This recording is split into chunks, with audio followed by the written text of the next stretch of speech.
tudo bem? Essa semana eu quero compartilhar com vocês a minha participação no programa Guarulhos em Debate, do jornalista Geraldo Júnior. Neste programa, nós falamos um pouco sobre licitações nesse período de pandemia, falamos um pouco sobre a questão da educação, falamos um pouco da nossa cidade de Guarulhos. Espero que você goste, curta o meu canal, compartilhe, dê um like ou um dislike. É muito importante a sua participação. Muito obrigado, até o próximo vídeo.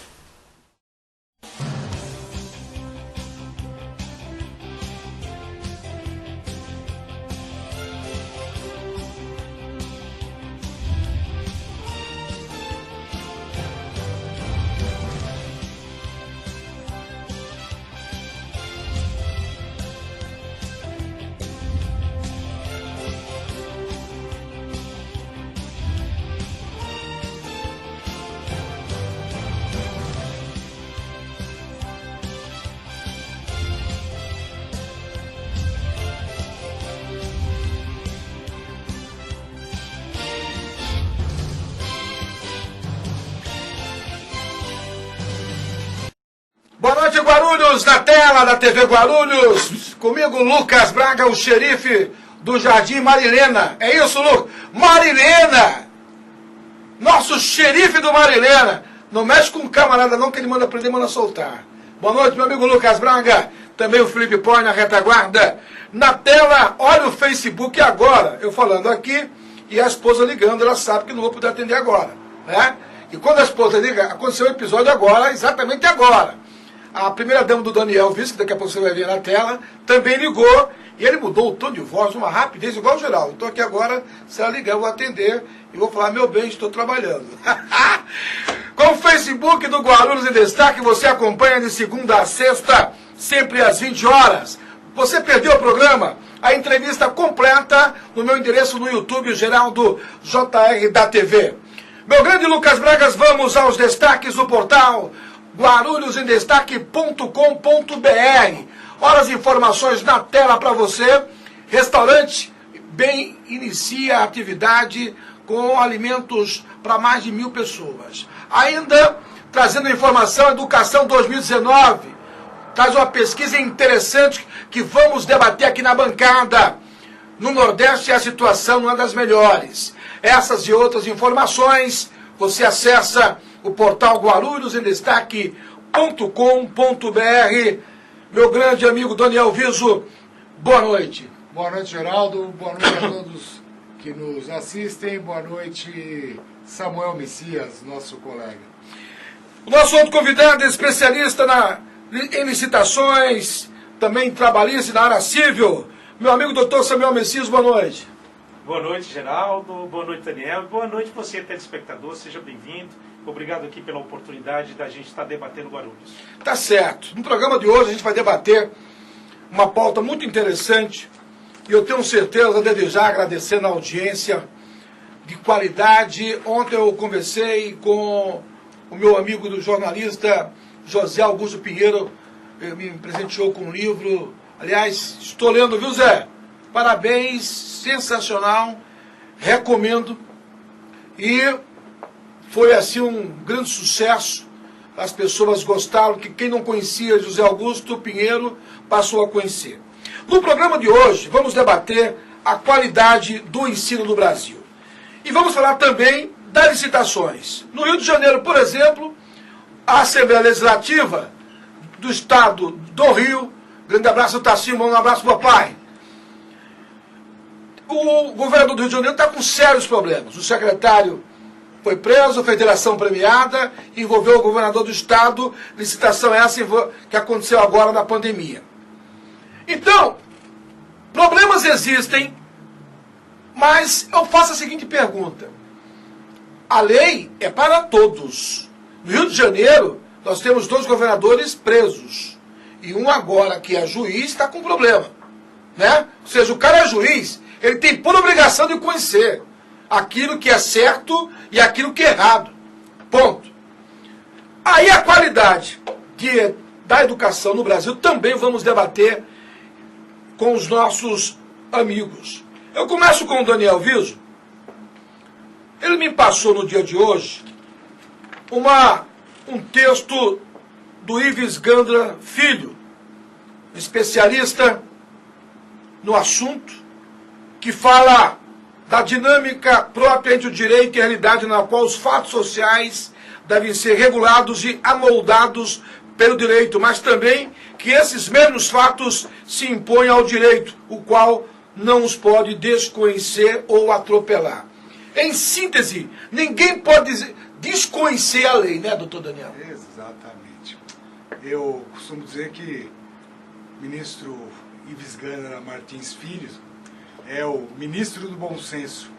Eu tive a oportunidade de estar com ele por 3 oportunidades, quando também presidia o Suprema Corte do Trabalho, né? Sim. TST. E eu lembro que quando nós estivemos com ele, a grande discussão era a questão da estabilidade da grávida, da mulher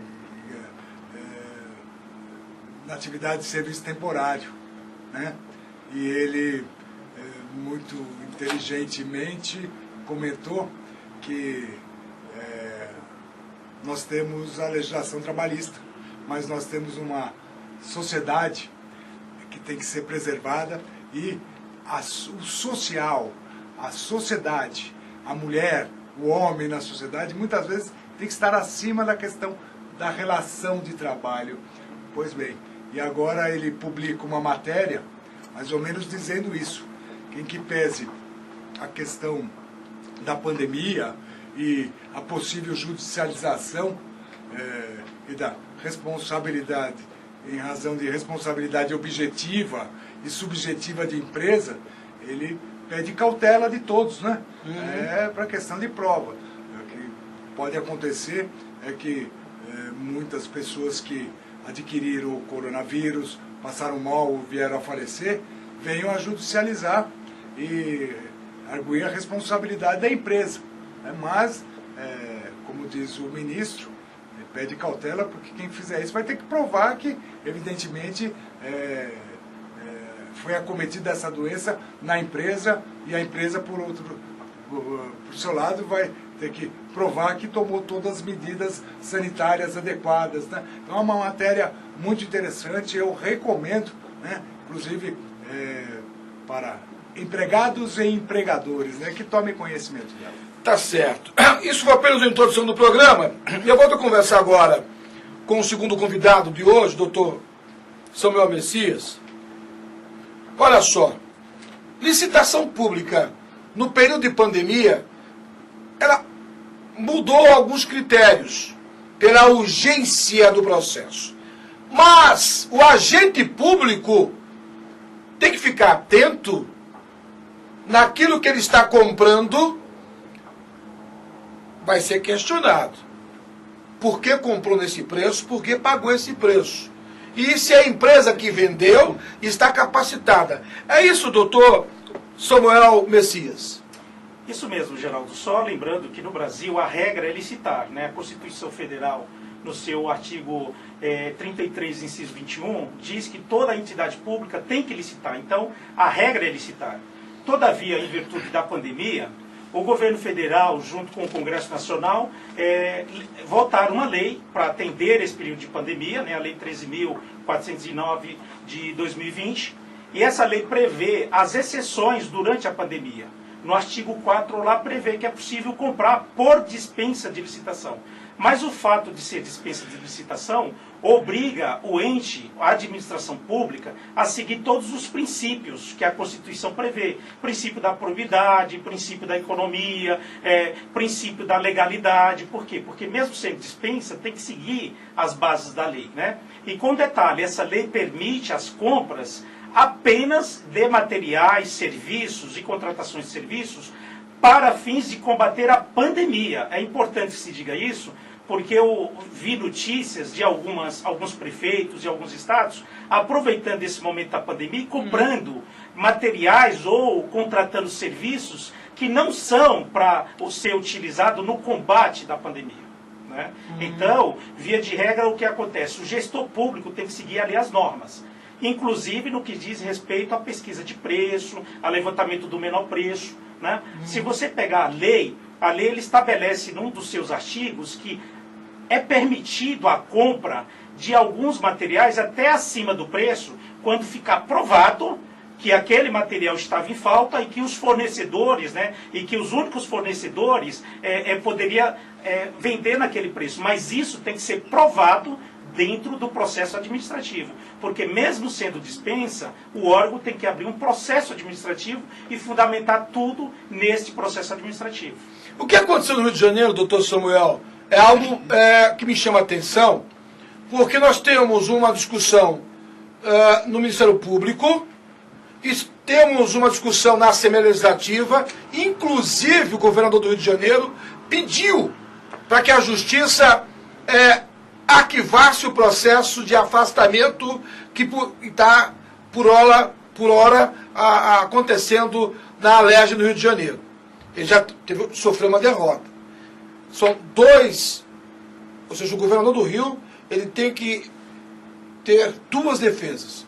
Uma no Ministério Público, está questionando a compra, e a outra na Assembleia Legislativa. Você é um juiz, ou seja, o questionamento é muito mais rígido. Estou certo, doutor?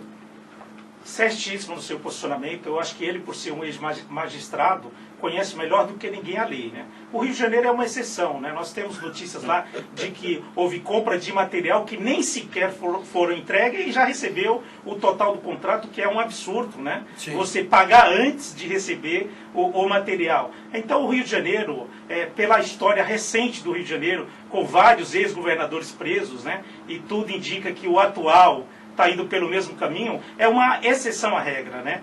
Eu acompanhei algumas compras, algumas notícias de compras efetivadas lá pelo Rio, pela Secretaria de Saúde, por exemplo, e são coisas absurdas, comprando de empresas que não têm capacidade de fornecimento, sabidamente sem capacidade de fornecimento daquele produto, né? E dinheiros aí envolvidos, vultos gigantescos. Então, realmente o Rio de Janeiro é uma exceção. Eu acho que ela fugiu a todas as regras, né, que a lei previu, que a lei determinou. Lá realmente eles foram além, né, talvez confiando na impunidade, né? E o que nós estamos vendo é que o Ministério Público, a Polícia Federal, o Ministério Público Estadual, o Ministério Público Federal, se uniram para realmente combater a corrupção, e eu acho que está certíssimo. Se o governador tiver responsabilidade, lembrando, né, Geraldo, sim, que o secretário ele é um auxiliar do governador, né? Então, como auxiliar, o governador tem que ser responsabilizado também se ele colocou um auxiliar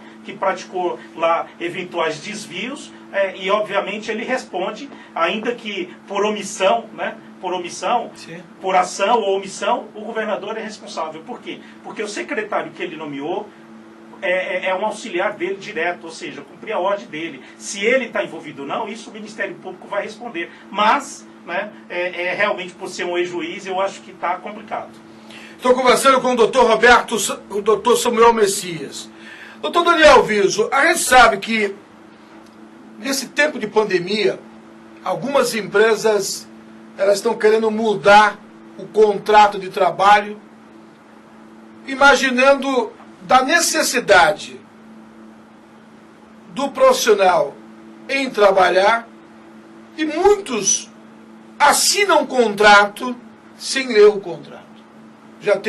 Chegou ao meu conhecimento de que algumas escolas do curso de inglês em Guarulhos estão exigindo que seus professores assinem contratos sem passar por um especialista. É complicado. Você que é o CEO da Alumar, uma empresa que terceiriza os serviços de seguranças e tem gestão em condomínios, nesta época do ano, por que se aproveitar, por que levar vantagem? Porque o Brasil é conhecido lá fora, onde queremos levar sempre a vantagem na lei do gesso, né? De uma propaganda de cigarro, onde se falava em levar vantagem fumando aquele cigarro. Eu te pergunto, você que lida com isso diariamente, tem uma empresa de terceirização, por que ainda num tempo onde as pessoas deveriam se unir em prol do emprego, aparecem empresários que querem enganar o seu funcionário? Primeiro, Geraldo, a gente tem que lamentar o mau empresário, o mau empregador. Eu creio que esse pessoal é a menor parcela da população, né? Então, às vezes, os poucos pagam, né? Os melhores pagam pelos piores, né? Então, a grande maioria empresarial do nosso país são sérios, Sim. Fazem um trabalho social muito bom. Evidente que o objetivo de qualquer organização é o lucro, né? Sim. Não se pode pensar em empresa única exclusivamente na filantropia, na benemerência. Então, empresa tem que dar lucro, né? O objetivo da empresa é dar dia obter lucro. Pois bem, eu pessoalmente costumo dizer para os meus clientes que quem me dá lucro são eles, não o meu trabalhador, né? Por isso que nós temos aí mais de 30 anos no mercado, temos índices baixíssimos de reclamatórios trabalhistas, temos o comitê de análise de reclamação de funcionário. A gente não precisa ter todas as questões que são envolvidas na empresa, a gente resolve na empresa 95%. Né? Então, são questões pontuais de não entendimento que podem ocorrer. Então, a gente tem lá um comitêzinho, né, criado só por funcionários. Né? Então, isso é muito legal. Eu faço isso há mais de 20 anos. Recomendo que os colegas empresários também façam. Né? A gente não quer perder mão de obra qualificada, seja em tempos de pandemia, seja fora de tempos de pandemia. Pois bem, a sugestão que eu dou é que quando um trabalhador ele for assinar o contrato de trabalho, que pegue a segunda via. Né? Que analise no outro dia e chegue, olha, isso aqui está errado. Né? O senhor está me oferecendo uma condição ilegal e eu não posso aceitar isso. Né? O Geraldo pode vir e perguntar, poxa, mas a pessoa está precisando de emprego. Tudo bem, ela está precisando de emprego, mas ela tem que colocar na consciência que se ela se curvar agora, ela vai ser muito mais prejudicada lá na frente. E se ela pegar aquele documento, ela for no Ministério Público, ela pode, do trabalho, ou no Ministério do Trabalho, ela pode denunciar esse mau empregador. Né? Então, assim, eu acho que está na hora da gente mudar essa questão, essa conscientização e da relação capital-emprego no nosso país. A pandemia da Covid-19 trouxe novas perspectivas de mudança para o nosso país. O governo federal agiu rapidamente, ele, através da medida provisória, acho que 936, se eu estiver equivocado, porque tem a 925, 936, então, se eu me perder, depois o doutor Messias me ajuda aí. Trouxe a possibilidade da redução de carga horária e também de salários, além daquilo já previsto na CLT, eu acho que é artigo 503 da CLT. Então, muitas empresas se utilizaram disso. Quando foi além da carga de 25% da redução de salário e jornada, o governo federal está pagando a diferença. Só que quem fez isso vai ter que garantir o salário do trabalhador pelo tempo que ele teve a redução. Tá, Geraldo? Então, essa norma foi muito interessante. Quem não cumprir isso vai pagar o dobro, vai pagar o integral para o trabalhador. Então, peço a todos os trabalhadores do Brasil que estão nessa condição que também fiquem um pouco espertos, deem uma lidinha, vejam realmente quais são os seus direitos. Né? Costumo dizer que eu não sou advogado trabalhista de empresa, eu não sou advogado trabalhista de empregado, eu sou bacharel em Direito e sou empresário. Mas eu sempre lutei pelos direitos do trabalhador. Aquele cidadão que foi lá numa organização, ele vendeu seu serviço, ele assinou um contrato. Se ele está fazendo tudo certinho, ele tem que ser remunerado corretamente de acordo com a norma, viu, Geraldo? Pois bem, dito isso, eu queria fazer só um adendo num assunto anterior aí do... Mas deixa eu terminar esse assunto deixa eu terminar o assunto trabalhista com o doutor, em cima do que você falou, porque você já faz um comentário em cima. Aí eu vou voltar aqui. Doutor, olha só, me mandaram isso que eu estou falando para você ter certeza que eu não invento nada. Olha o contrato. Cláusula primeira. A empresa interromperá suas atividades pelo período de 17/7/2020 a 31/12/2020, sendo que as horas não trabalhadas serão lançadas como horas negativas no banco de horas estabelecido nesse termo, conforme a autorização pelo artigo 14 da MP 927/220. O período, vou ser síntese aqui, o período de trabalho interrompido em razão da calamidade pública reconhecida pelo decreto poderá ser recuperado através da compensação a ser realizada até 2 horas extraordinárias por dia de trabalho, limitada a 10 horas diárias de segunda a sexta. Concluindo, ocorrendo rescisão contratual, antes de ser realizada a compensação das horas devidas pelo empregado, será permitido ao empregador descontar o valor das horas restantes até o limite estabelecido pelo artigo 477 da CLT?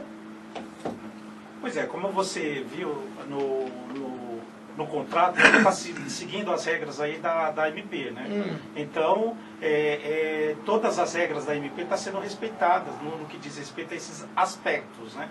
Agora, voltando dentro dessa discussão, o que eu acho, né, um recado que eu dou para os empresários, né, é que antes de tomar qualquer medida, antes de elaborar qualquer contrato, que ele consulte um especialista da área, né, para que ele não possa incorrer em erro, né? Do mesmo modo, o reclamante, né? Você viu que o empregado mandou para você, né? Mandou para você questionando algumas regras, e na verdade ele poderia ter procurado um profissional da área para tirar, porque o contrato, né? Claro que eu não vi todas as cláusulas e tal, mas de maneira sucinta ele se baseou na norma que foi ditada pelo governo federal, e conforme o Daniel também disse, essa norma criou uma série de regras que são exceção que durante o período da pandemia. Passou o período da pandemia, aí você vai voltar ao estado core, ou seja, os contratos passam a ser válido aquele contrato inicial. Mas este contrato firmado, ou essas cláusulas firmadas, nesse momento da pandemia, tem que respeitar as regras que foi criada e ser um empresário aceitor, né?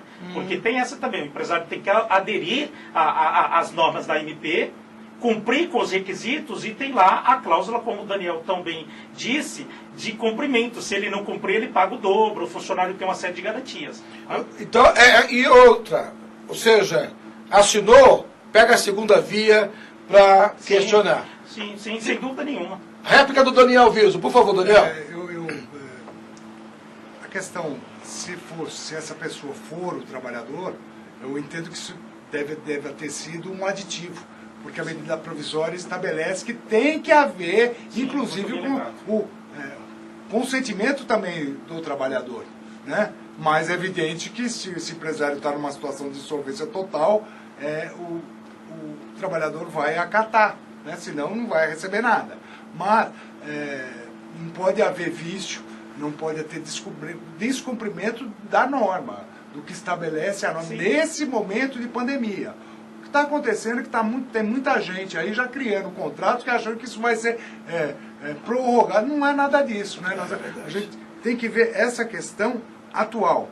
Voltando àquela questão da licitação, Geraldo, eu penso que governos estaduais, alguns acho que tem lá no Nordeste, tem o Rio, mas a grande preocupação vai ser a questão da atuação dos municípios, que muitos municípios não estavam preparados, inclusive, para receber dinheiro. E os seus departamentos não estavam tão preparados para comprar nada. E eles estavam numa situação de estar devendo muito. Então, eu acho que passado esse período de pandemia, passado esse ano, nos próximos anos nós vamos ouvir muito falar de prefeitos sendo processados. Ou por ter comprado com preço exorbitante, esse é a grande...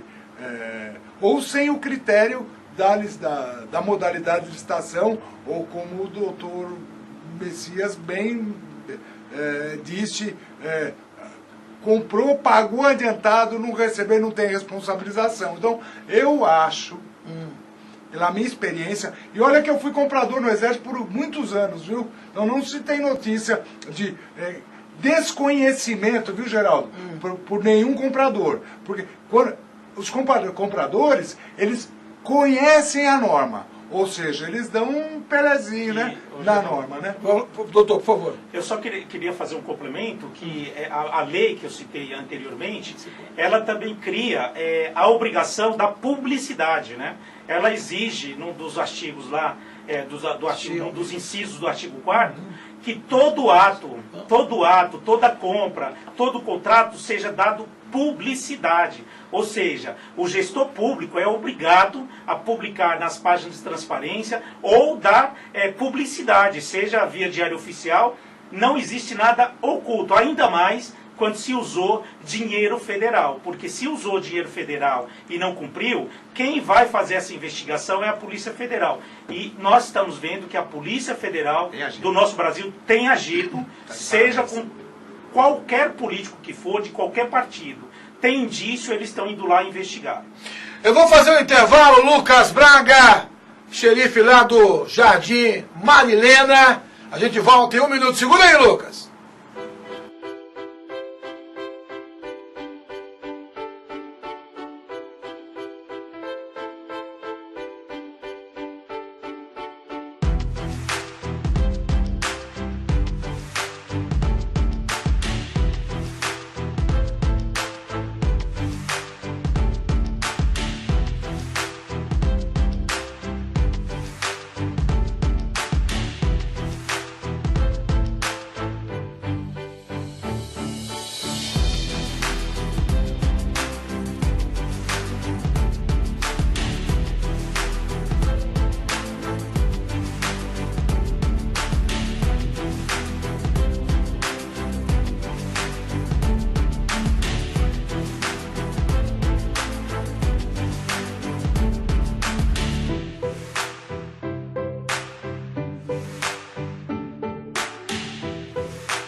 Grupo Lumar, soluções integradas na prestação de serviços especializados. Tradição e tecnologia em segurança e terceirização. Portaria, controle de acesso, manutenção predial, limpeza e conservação, vigilância patrimonial, escolta armada, segurança pessoal, facilities de recepção, qualidade, credibilidade e transparência a serviço de você e da sua empresa. Entre em contato e solicite uma cotação. Acesse grupolumar.com.br.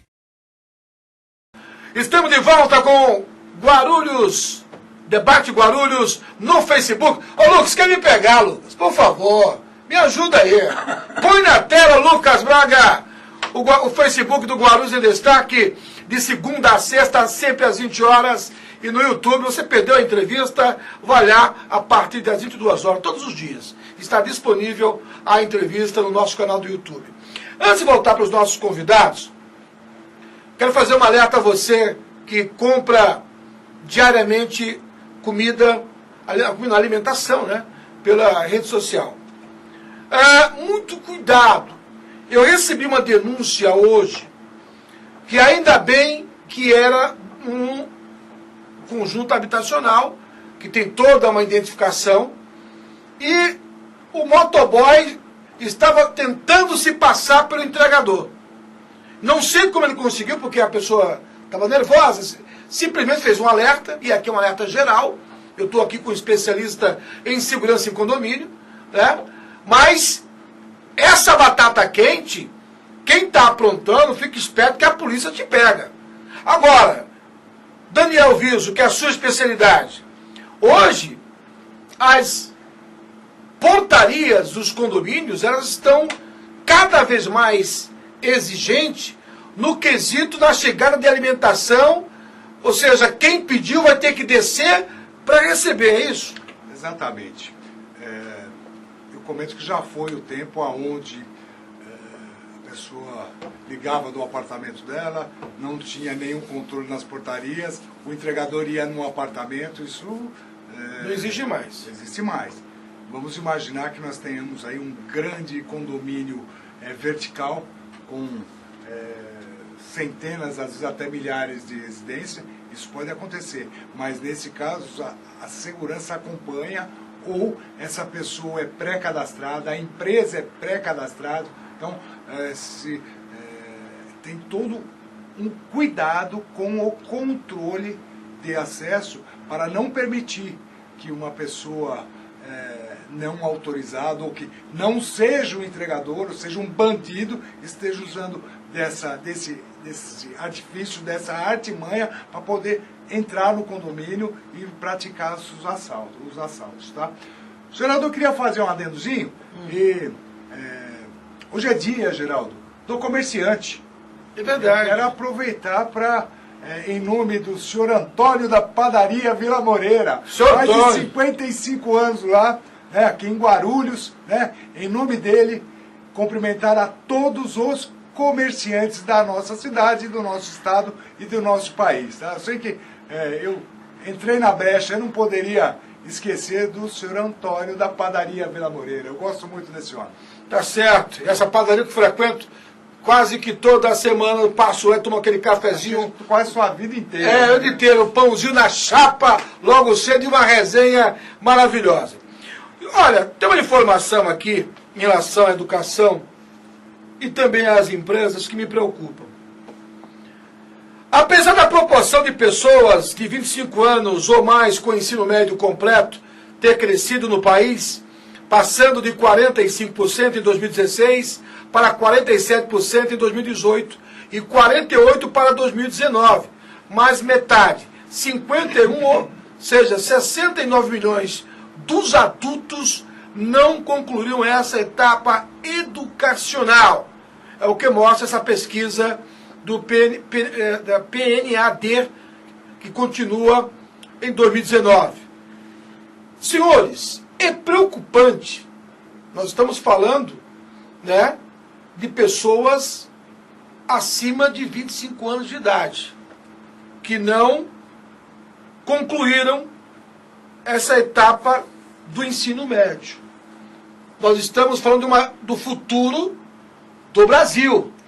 Ou seja, eu fico me perguntando, porque no Nordeste, onde esse percentual, doutor Samuel, é muito grande, sim, e lá, na minha cabeça, passa o seguinte: prioridades daquela família. Será que é o trabalho ou será a educação? Para chegar nesses números preocupantes, essa matéria está lá no nosso portal, guarulhosemdestaque.com.br, é uma matéria do IBGE, a matéria completa. Eu perguntaria ao doutor Samuel, é preocupante esses dados e alarmantes. Não dá para se apontar de quem é a culpa, mas a preocupação da família, na prioridade. Será que é a educação? Será que é o trabalho? Eles pensam dessa maneira, ou estou equivocado, doutor Samuel? Geraldo, é preocupante, né? Mas eu sou pernambucano, nasci em Pernambuco, nos rincões de Pernambuco, numa cidade chamada Ibimirim, né? E eu sempre tive comigo, né? Então, desde pequeno, desde os meus 7, 8 anos, eu sempre tive comigo que seria a educação que iria fazer eu chegar onde cheguei. E tinha razão. Então, eu sempre priorizei os estudos, mesmo estudos públicos, né? O senhor me permite, só para completar a sua, segura a linha de raciocínio. Daniel Viso, no Nordeste, 3 em cada 5 adultos não completaram o ensino médio. Pode concluir. E apenas concluindo, né? Então, eu sempre tive como meta a educação, eu sempre estudei em escola pública, né? Aqui, sobrepesando, se tinha qualidade ou não tinha, mas eu tinha que estudar e foi isso que aconteceu. Quanto à pesquisa, ele só vem demonstrar a realidade, né? Nós estamos aqui com um empresário, que é o Daniel Viso, e eu tenho certeza que ele tem dificuldade na hora de contratar uma mão de obra especializada. Aliás, nós temos várias pesquisas no nosso país que demonstram isso, que falta mão de obra qualificada no nosso país. Né? Essa pesquisa de adultos, 60 milhões de pessoas que não completaram o ensino médio. Né? Imagine quando nós formos fazer essas pesquisas para o ensino universitário. Aí esse número vai cair mesmo. Né? E isso é lamentável para o futuro do país. Obviamente, nós não estamos aqui para acusar governo A, B, C, D. Mas o modelo de educação do país, esses números demonstram que falhamos. Falhou na onde? Aí os especialistas em educação talvez possam identificar. Mas o fato é que esses números são alarmantes, né? Num país tão jovem como o Brasil e um país que necessita da sua recuperação. E para recuperar, nós precisamos de homens educados, cultos, né? E olha, Geraldo, que tanto aqui, né, nos municípios, tanto no governo estadual, tanto como no governo federal, a educação é o que mais recebe aporte de verba pública. E verba carimbada. Verba carimbada para a educação. E nós, às vezes, no Nordeste, por exemplo, né, eu que morei lá, percebi que tinha várias escolas bancadas pelo governo federal, né, o município responsável por essa educação recebe convênio, faz convênio com o governo federal, recebe milhões e milhões de verbas e nós temos um índice desse. Eu acho que realmente é preocupante, nós temos que se aprofundar mais nessa discussão e trazer à tona onde que está o erro, onde que houve o erro para chegar nesse número. Né? Nesta matéria que você encontra, Lucas Braga, lá no portal, entre os principais motivos para a evasão escolar, os mais apontados foram a necessidade de trabalhar, Daniel Viso, 40%, e a falta de interesse, 30%. Entre as mulheres, destaca-se ainda a gravidez e os afazeres domésticos. É preocupante esses dados, doutor Daniel Viso? Eu acho que sim, o doutor Samuel comentou muito bem. O valor destinado à educação no nosso país, ela tem verba certa, certamente o maior valor que as prefeituras, estados e a União disponibiliza. Isso quer dizer que, em algum momento, muita gente errou e está errando. O modelo está errado, o modelo de gestão e o modelo de emprego de recursos. Eu chego a afirmar que nós estamos utilizando muito dinheiro para pagar muita gente, né? O funcionalismo está custando caro em detrimento da educação que é fornecida para o aluno. Como o doutor Samuel, eu estudei escola pública. Também. Eu sou mais velho de 6. Só meu pai trabalhava. Todo mundo em casa estudou. Existe o problema, antigamente, falar, não, se tinha muito filho porque tinha que trabalhar na lavoura, etc. Eu conheço muita gente que tem 7, 8, 10 filhos, todo mundo estudou. Começa na primeira educação, a obrigação da educação. Agora, o modelo tem que mudar novamente. A gente vê nessa pesquisa que o pessoal coloca na pesquisa a educação de criança de 0 a 1 ano. É algo assim, então, não sei se é para fazer volume de pesquisa, viu, Geraldo? Mas tem umas coisas assim que são inaceitáveis também na questão de pesquisas. Agora, nós, se não mudarmos totalmente, formatarmos a questão da educação, nós vamos ter problema na capacitação profissional futura.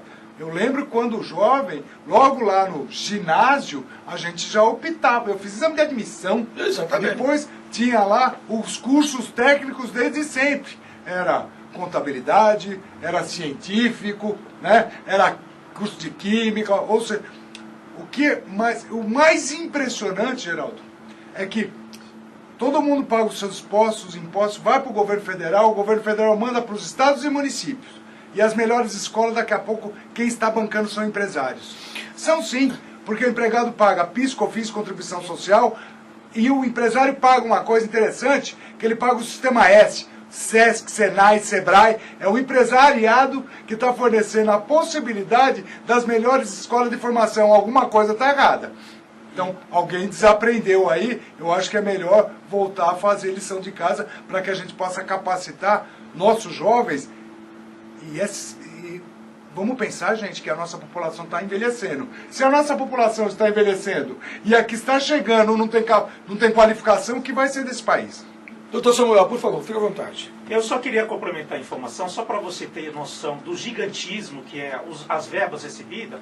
O município de Guarulhos, por exemplo, o orçamento obrigatório, né, do orçamento do município para a educação é 1 bilhão e 200 milhões de reais dentro do orçamento. Ou seja, representa, Geraldo, 1/3 do orçamento de Guarulhos que tem que ir para a educação. Né? São verbas obrigatórias, gastos, despesas obrigatórias. Inclusive, se o gestor público, o prefeito ou o governador não investir essas verbas obrigatórias, ele pode ter um impeachment ou por não ter cumprido as normas legais. Isso é um motivo de afastamento do prefeito e do governador. Para você ter ideia, o MEC, né, eu como sempre estou lidando com contratos públicos e sempre acompanho essas publicações, o MEC manda verba, por exemplo, o município de Guarulhos, quase todo mês cai verbas obrigatórias que o governo federal tem que fornecer para os municípios. Lembrando que aqui no nosso país existe uma divisão da educação, né? As prefeituras, elas educam as crianças, salvo engano, da primeira à 6ª série, e a partir daí o governo do estado, o governo estadual, fica responsável pela educação. Aqui em Guarulhos, nós temos escolas municipais e nós temos as escolas estaduais, né, públicas. E todas, absolutamente todas, recebem governo, tanto do estado, quanto do município e quanto do governo federal. São verbas obrigatórias que têm que ser despesas, que têm que ser gastas com a educação. Então, algum modelo, como o Daniel disse, a gestão está errada, né? A aplicação desse dinheiro está errada. Estamos no debate Guarulhos. Lucas Braga, cadê o tempo do seu WhatsApp? Depois você me passa, Lucas Braga. Ó, deixa eu mandar um abraço. Ele é um ouvinte, telespectador de carteiria, o meu amigo Walter Santos, do Jardim São Domingos, todos os dias. O Imre Ritaco, também, todos os dias, né? O Gilberto Silva também acompanha o programa todos os dias. É evidente, são muitas pessoas, e eu lembrei agora, coloquei na minha agenda citar os seus nomes, mas vai um abraço fraternal para todas as pessoas que acompanham esse programa. A gente busca, através de pauta, tá certo? Ninguém tem aqui adivinhação, nada disso, de trazer informações com embasamento. Nós não inventamos a roda e simplesmente fazemos alertas importantes para o seu dia a dia. Eu recebi uma mensagem ontem de uma mãe, assim que terminou o programa, ontem à noite, nós debatemos a questão da droga com um professor, Adilson Oliveira. E ele disse que a quantidade de famílias que abandonam seus filhos por causa da droga vem aumentando de forma sucessiva. Isto é preocupante. E eu falei no programa que os pais têm obrigação de conhecer os amigos dos seus filhos e das suas filhas, para não chorar depois de transferir para o mundo das drogas o futuro do seu filho. Isso é preocupante. Esta semana, 2 delinquentes na região da Praça Santa Isabel, em São Paulo, numa discussão, o outro decapitou, né? Uma facada só, decepou. Então, essa questão, nós estamos debatendo a questão da educação, mas agora a pergunta já estamos indo para o final do programa, você em casa tem essa discussão com seus filhos? Meu amigo Eduardo Litreta, você tem essa discussão? Você em casa, mãe, tem essa discussão? Daniel Wilson, será que hoje a família discute com os jovens a importância das suas amizades para não se surpreender depois? Eu digo para você, Geraldo, que eu imagino que menos do que era antigamente. Mas eu tenho certeza que as mães fazem muito isso e os pais fazem isso. Nós, desde sempre, desde que o mundo é mundo, em algum momento da fase do ser humano, ele se acha senhor de tudo e de todos. E ele pensa que conhece tudo e a todos. E neste momento, e é realmente só nesse momento que a função da família também é muito importante. Em ver se está sendo desviado, né? E para onde está indo meu filho e minha filha? Né? Então, não adianta ficar perguntando, colocando, olha, no celular eu estou aqui, você me liga. Gente, tá bom, liga, mas tá lá na boca de fumo, e daí? Não, eu acho que, independente de estar orientando, os pais estão um pouquinho acomodados, tem que ir lá. Porque também não adianta ficar, eu estou levando meu filho, depois eu vou embora. Não, vai lá, fica, conhece famílias, né? Então, assim, aquela questão de diga-me com quem andas e eu te direi. Regra básica. Te direi quem é. É a regra básica, gente. Então, e sempre foi. Não precisa ser especialista na área para perceber que aquela companhia não está adequada aos padrões sociais legais, normais. Então, este é isso que sua linha de pensamento.